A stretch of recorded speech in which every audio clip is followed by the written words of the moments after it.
So let me ask you, David, just to kind of like put it in perspective for viewers and listeners. You know, if they're sitting there and they're thinking, I just can't do it. I can't do it. I can't. And they're sitting in that negative mind space. Yeah. How or what would you say to them to just even take one step, or how would you help to motivate them? I guess I would change the way they kind of phrase that. You know, I can't do it, but what if you could? I mean, what if you could? How would you feel about yourself if you could? Okay, maybe you can't lose 20 pounds, but what if you could?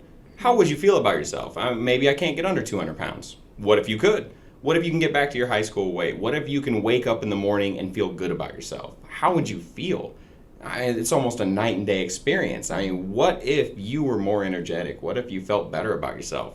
You would accomplish so many things. And I think that alone should be something we strive for.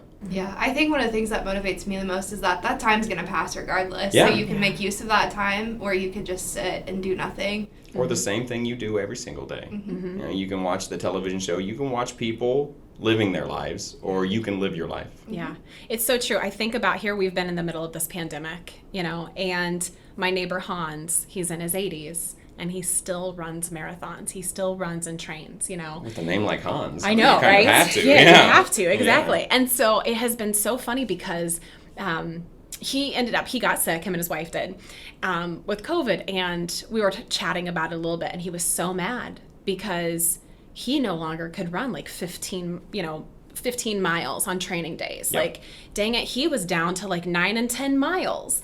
And so his perspective on things has been remarkable for me to think to myself, like, literally, I try to tell myself, like, I could have no excuse because if Hans can do X, if he can go run 20 miles just because he's bored, there is no reason that I can't do X, Y, and Z. If 9 miles can be a short time for him, a quick workout. Right, we can make time. exactly. You know, it really is. There's time for something, even if it's something small. And I think that is also another thing that I think about with, you know, the people that are sitting there thinking about, like, well, I just don't have time. I don't have time. I'm raising kids. I'm doing this. I'm working. It's so true. I know that life is so chaotic. It really is. But I also think to myself, I don't know about you guys, but when I do look at like my screen time on my phone, it is a huge... There's time. There's time. There's a time there. huge wake-up call, you know?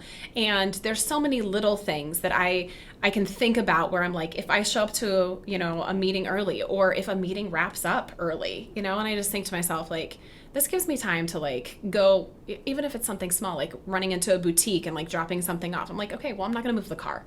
I'm just going to walk the 3 blocks, go to the meeting, you know, do whatever. So I even think like little tricks like that. Well, I know you said you hate the word tricks, but I think about little things in my head where I'm like, okay, I can just do it this way. And there's just little small things that just push you in. You get in a little bit of fitness, especially for people that track their steps or something like that. You get in a little bit of something, even if it's not a set time, you're in your gym shorts and you go to the gym. Sometimes there's things that you can still do to make a difference. Absolutely.